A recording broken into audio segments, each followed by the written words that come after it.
is the Conservative Colonel Podcast with Harrison Daws, where one man stands against the rising tide of liberalism.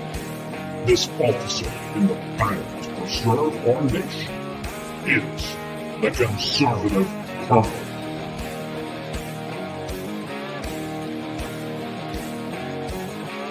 Nothing ends here. Our hopes and our journeys continue.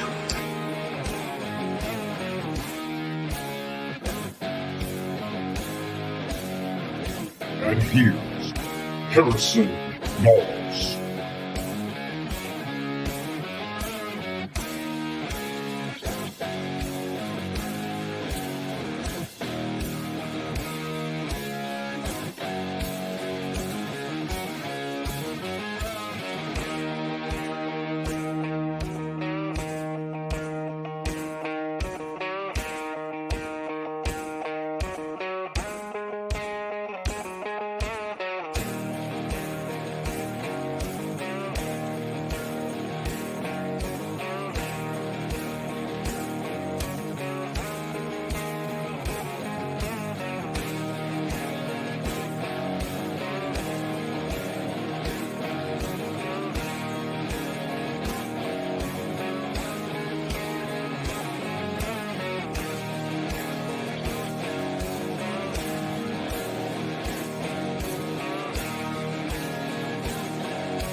Welcome to the Conservative Colonel Podcast. I'm your host for the evening, Harrison Daws, and we got an interesting episode for you.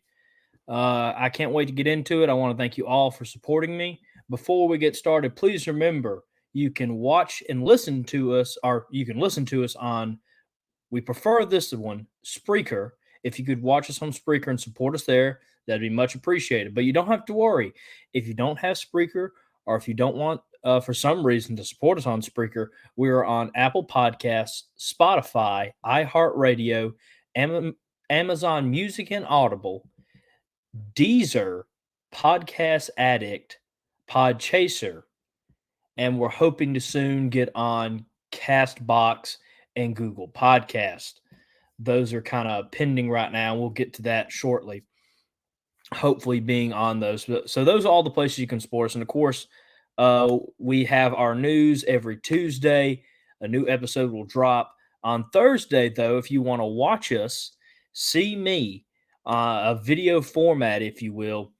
Every Thursday, we upload the Tuesday episode on YouTube. So you can also support us there. Of course, if you want to try to find a link for that, you can go to our Facebook page, the Conservative Colonel Podcast, and like it.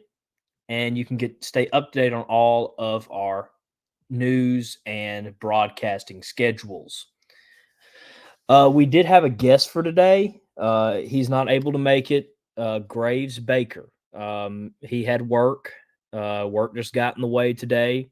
No hard feelings to him, brother. I hope you're listening, and I hope to have you on next week. We had a great discussion for you planned. So today's episode, while I wanted to start getting into the regular 1 hour episode of news, because my kind of plans for this episode fell through, I did have some news I was going to talk about on today's episode anyway, that I'm going to talk about. And when we get done, sadly, we get done today. But I want to thank everybody that supported us. Please share this out with your friends. If they love conservatism, if they love Mississippi, if they love their nation, send them over here, show some love. And let's try to be a force to be reckoned with. Let's fight this crazy wave of liberalism. And let's take the fight to them. And I hope you join me in that fight, because I'm sick of it. I'm tired. And I'm ready to fight. So, some news I kind of wanted to start off with, which is kind of interesting. I'm going to start off with some Mississippi news and then go into national news.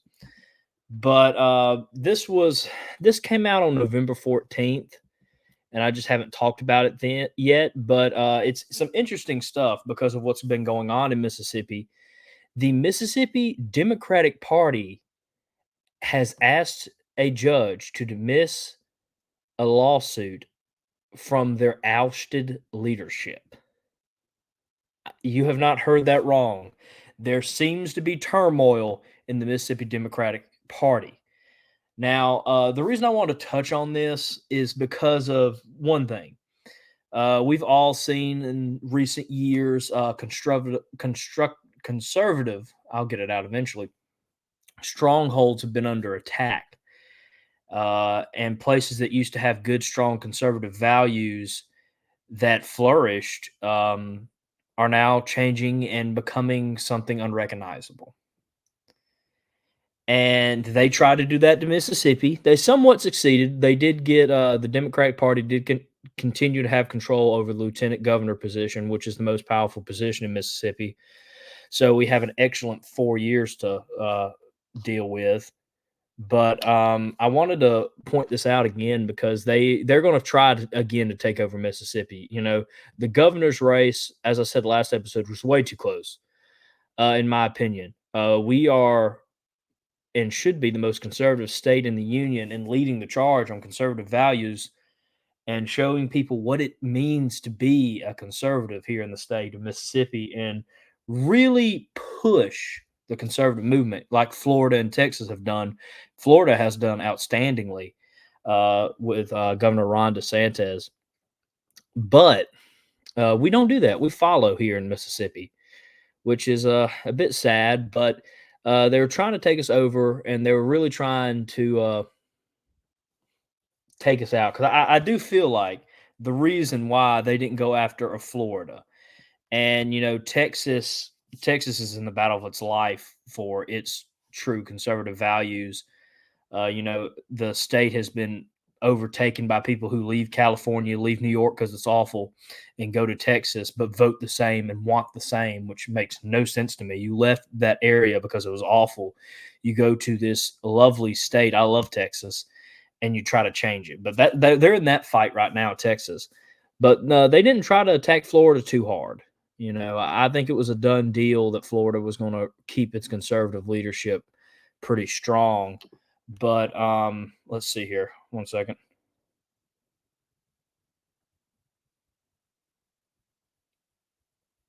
Sorry, I got a text. And I lost my train of thought now.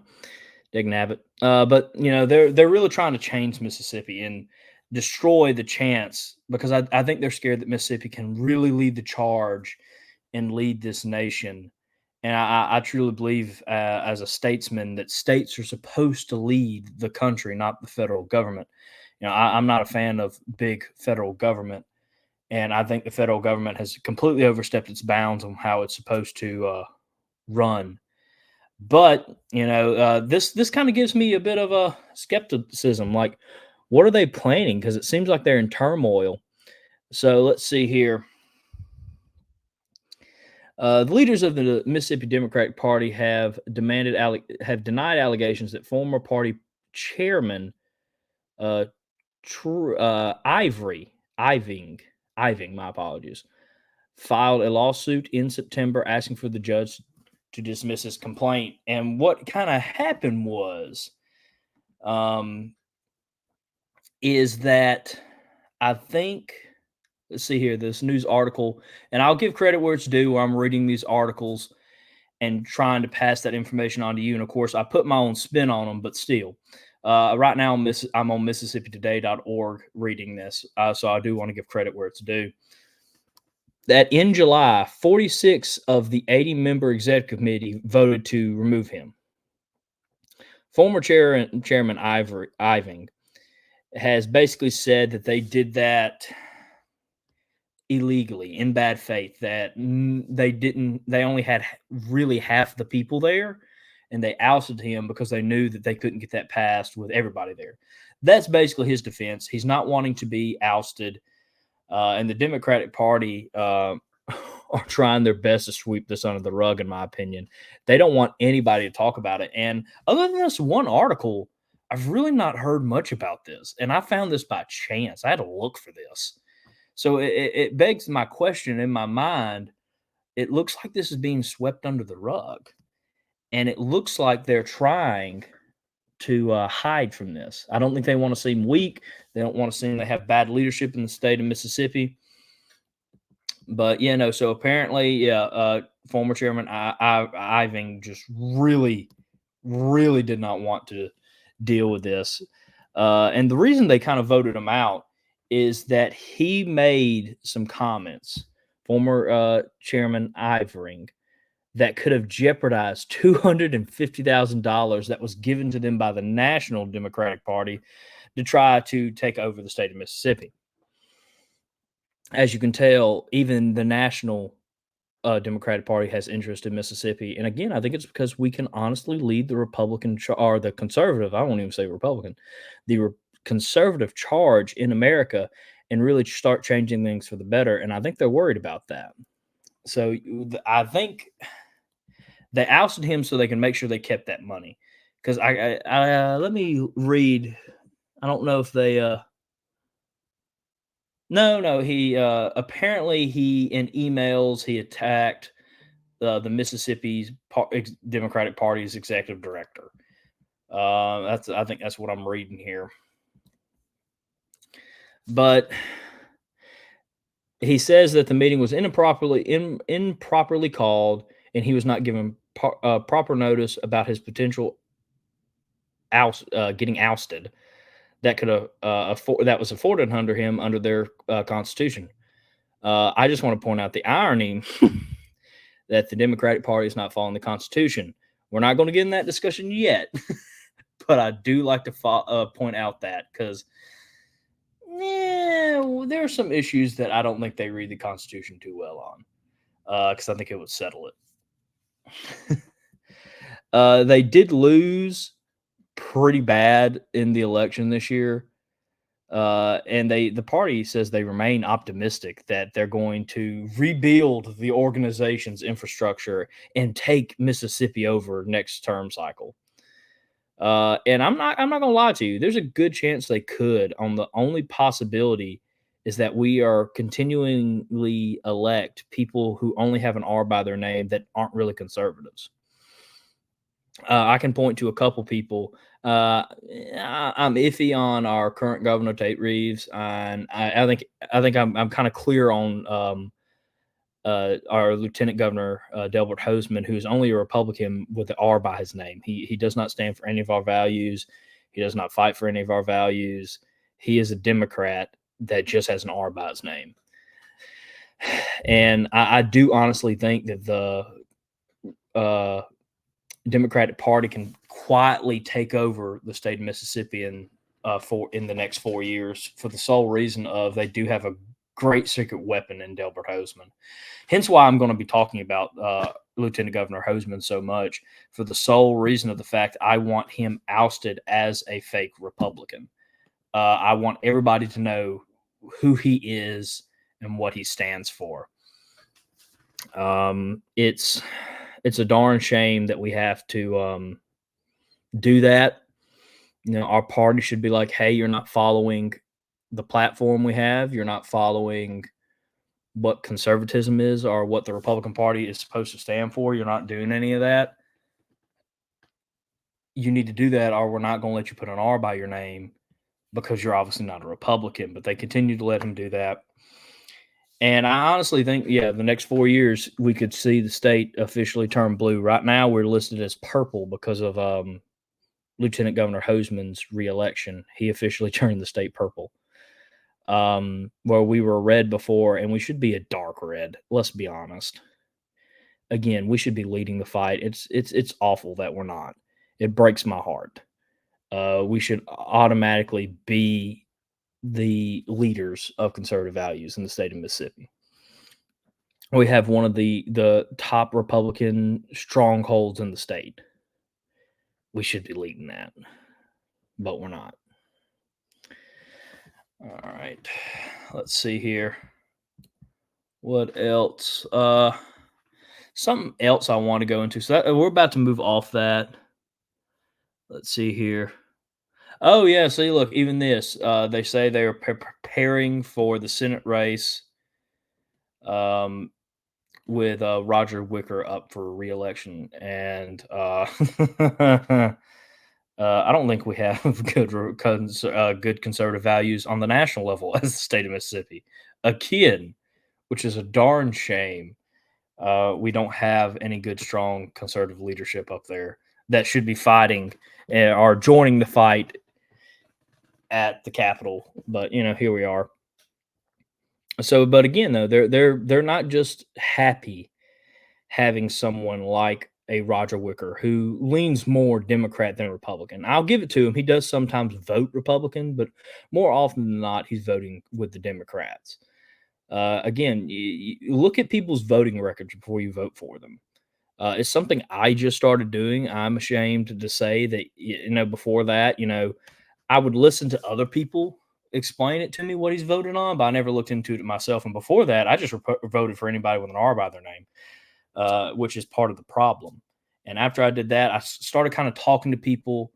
And then after that, I was like, well, I do trust these people, but I need to know this information for myself. And I need to research everybody I vote for and form my own opinion, which is really the duty as a citizen of the United States. When you're voting, you need to do your due diligence. It's your duty. If you're going to go out and vote, make sure you're making the smartest choice you can make. Do the research, and that goes for anybody. I don't care if you're in the Democratic Party, the Libertarian Party. Research your candidates. Now, obviously, I'm a conservative, and I think conservative leaders are the best for the state, best for the country. But just research your politicians, people. Golly. But they're even attacking him. And I think it proves, I think the only person they won't outright challenge is going to be Delbert. And he did get challenged, but I mean, there was nothing there. They put all their focus on the governor's race this term cycle for the sole reason of they didn't really have to worry about it, because either way they won. Either they have a Democrat or a Democrat with a D by his name. You had one with an R and one with a D. It wasn't going to be just earth shattering if Delbert lost. And we all knew Delbert was going to lose the regular election. But kind of shifting gears, so to speak, I want to talk about some national politics. And this one comes from Newsmax, and I get some of my other information from, shockingly, the New York Times. And then I get some from Fox News. And I'm really just using the New York Times because they have a list that I'm going to be using. But the intrigue of this discussion goes to Joe Biden. Newsmax has said that young voters are starting to flee from Joe Biden, who will turn 81. No, he's already turned 81. He turned 81 yesterday, I think. Let me double check that just to make sure I'm right. Yes, he has already turned 81. He was born yesterday, in 1942. Now, I have no problem with older leaders, but at that age, when you start getting into the 70s and 80s, it's time to pass the torch, my man. It's past time. Especially if like you're an older leader that just got into politics, you at least have the excuse, well, I'm starting later in life and I feel like I can be a good servant to my state. But when you're that old and you've been in politicians, Joe Biden's been in politics for more than 50 years. And he hasn't made any major contributions. And he's made a lot of racist comments. He's made a lot of those. But, he hasn't done a lot. And it's not surprising young voters are fleeing from Joe Biden. At 81, how much can you connect to the current generation of Americans? And there was a report a couple years ago that a lot of young men are coming out of college, conservatives, for multiple reasons that we'll go into maybe in another episode. But it's not shocking to me this is happening. There's been a lot of focus this year on the age of our elected officials. I'm sure his name will come to me in a second. I'm awful with names, and you'll learn that. Let me see if I can find him on this list real quick and see. Mitch McConnell. He really? They're making me pay for it. That's just not nice. That's not nice at all. All right, well, we're going to go over to Fox on my phone real quick and let me get a list. But it's crazy to think about. I posted a video, I think it was on my politicians page.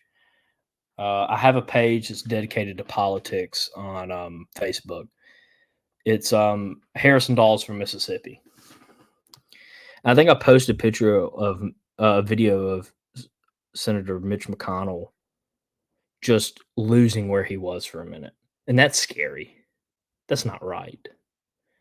You can tell, obviously, that man needs to be retired and enjoy the time left that God is going to give him on this earth and spend it with family, being protected in a safe environment. That's not how you treat the elderly. They've lived their life as a family man, as someone who cares about family a lot.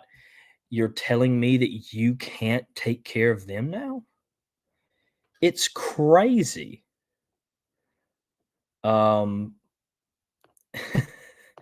It's absolutely crazy.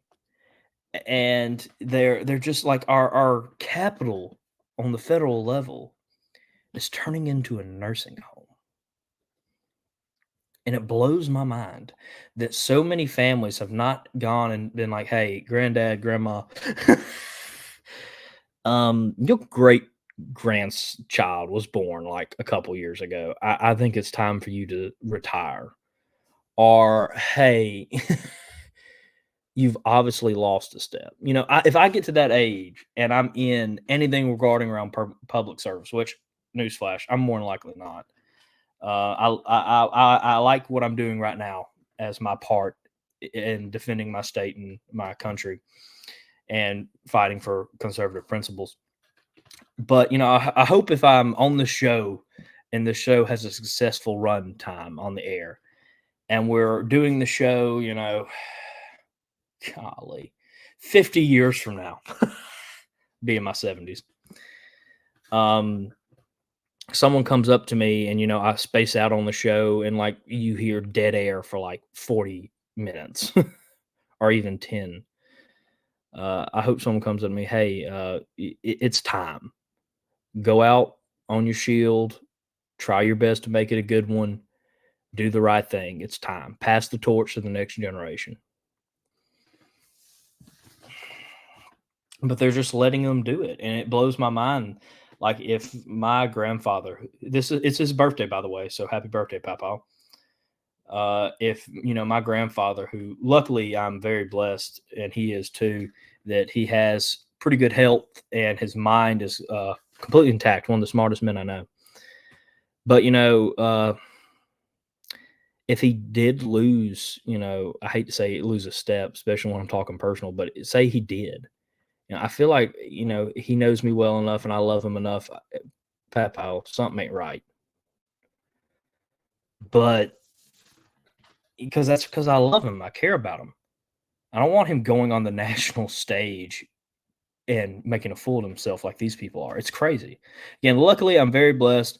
He has all his brain power, and one of the smartest people I know, probably the smartest person in my family, either tied or right behind my father. They are just outstanding. But there's no age limit for people who's are age you can't run anymore. But there's a minimum age. I think it's 20 for the House and 25 for the Senate here in Mississippi. I would have to go check the Constitution. I honestly don't know off the top of my head, but get this: the average age of the House of Representatives on the national level is 57. In your 50s is not a bad year, but the fact of the matter is they more lean into the later side than they do in the 50s.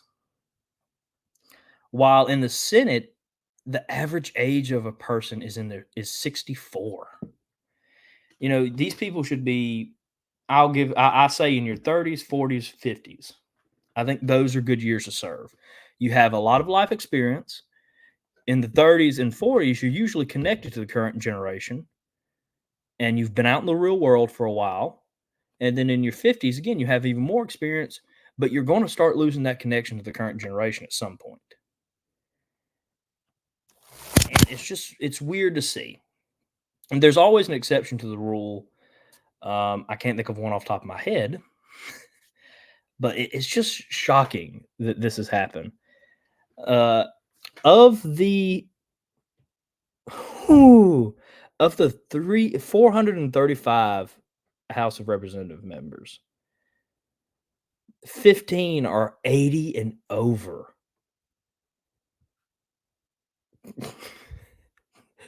It should be rare that you're serving in your 70s,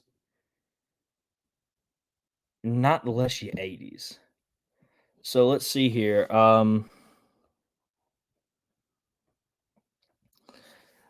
going to go through this. Democratic person from California, Grace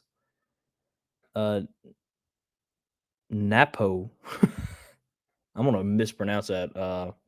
That's about to be awful. I'm absolutely awful with pronunciation. So I'm just going to call her Representative Grace is 86. DC Democrat Norton is 86. Kentucky Republican Hal Rogers is 85. New Jersey Democrat Representative Bill is 86. California Democrat Maxon Walters is 84. Maryland's House member is Steny Howell, and she's 84. South Carolina Jim is 83. California Democrat Nancy Pelosi is 83. Illinois Democrat Danny Davis is 81. Texas Republican John Carter is 82. California Democrat Anna is 80. Florida Democrat Frederick Wilson is Frederica Wilson is 80. Kentucky Democrat Rosa is 80. North Carolina Republican Virginia Fox is 80, and Texas Republican Kay Granger is 80. Out of the 100 senator lawmakers, 4 are 80 and over, with one currently over 90. These are the people making the laws of our country. The president is a figurehead, people. I do believe Congress is the most powerful position you can have. And when you have everybody agreeing, it's definitely the most powerful. And these people are the people who are mainly running the country. And even our president just turned 81. So again, even if you think the president's more powerful, which I don't think he should be this as powerful as he is right now, he is pretty powerful, is 81. Let's see here. California Democrat Dana is 90. And now, again, she just passed. I know that.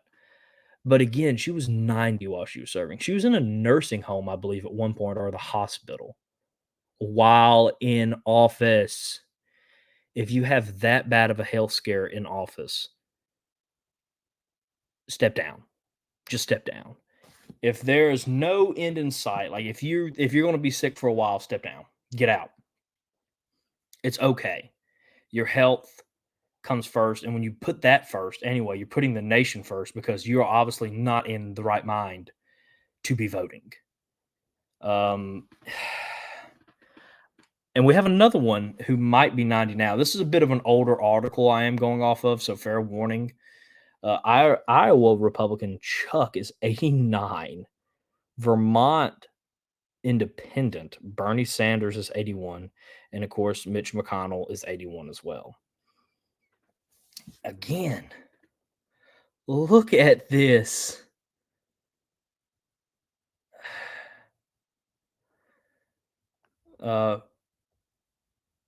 Dana from California, the one that's over 90, she fell at her house in San Francisco, and she's been in the hospital.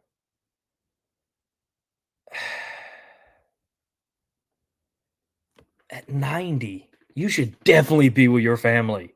Most people in this country live to their 80s. You should be retired way beyond then to spend time with your family and enjoy the time. You've put in the work. You're good. But a lot of these people, the party doesn't want them to let go. The incumbent, and we'll get into this in a second. My video just kind of froze for a second. So hopefully you're hearing me clearly. The incumbent is always going to be hard to beat, and we'll get into the incumbent debate. It's something I'm saving for a special episode with a hopefully special guest. I have in mind. He might be listening. He might not be. But he'll probably know who I'm talking about when he listens. But they just don't want to let go of that seat, that power, because these people, at some point, you have to question if they're even voting with their conscience, with their principles anymore. They're being told what to vote. Now, I will state, I haven't done any research. I don't know if that's true. That's my speculation, and that's what I'm gonna go with. But it's just, it is crazy. Again, Mitch McConnell, the minority leader, he's froze at least 3 times this year, right?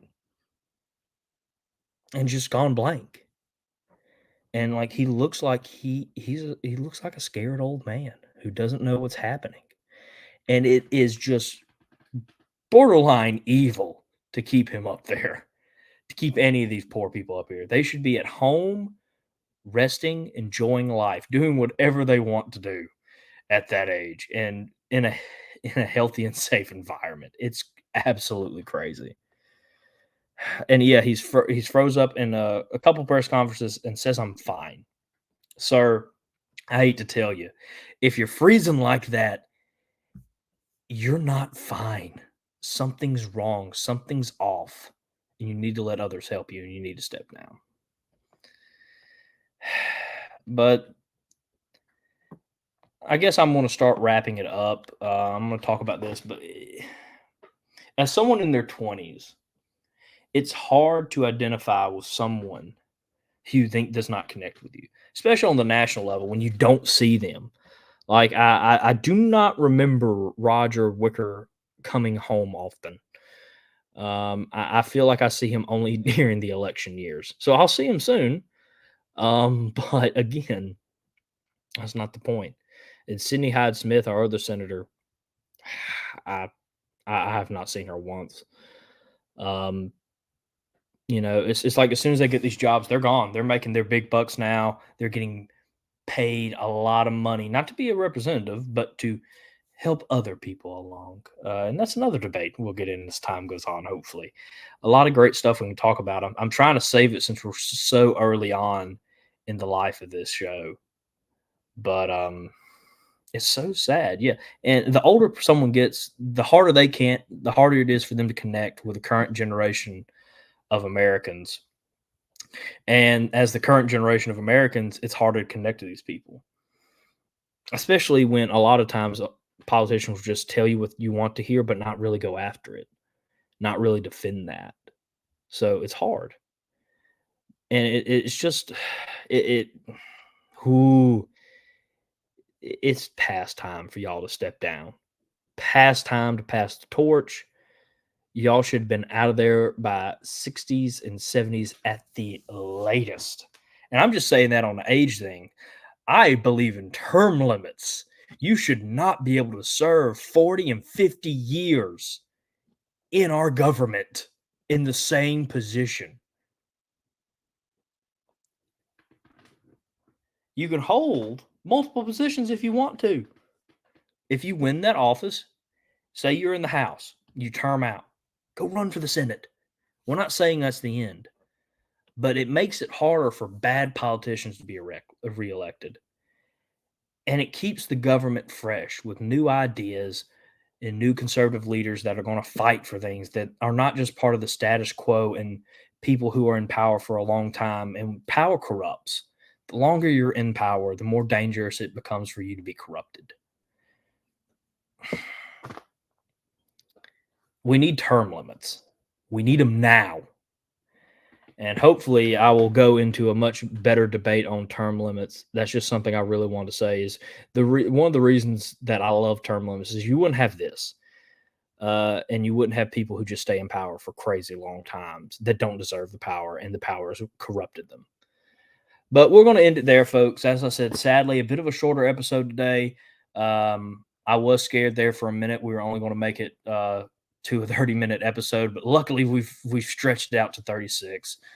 I want to thank everybody for watching. Please remember you can support us. First and foremost, try to support us on Spreaker. That is our host site. So please go support us there. It helps out the podcast so much. But we're also on Apple Podcasts, Spotify, iHeartRadio, Amazon Music and Audible, Deezer, Podcast Addict, and Podchaser. So please go support us there. And until next Tuesday, I will see all you lovely people then. And keep fighting. Keep fighting, everybody. Bye.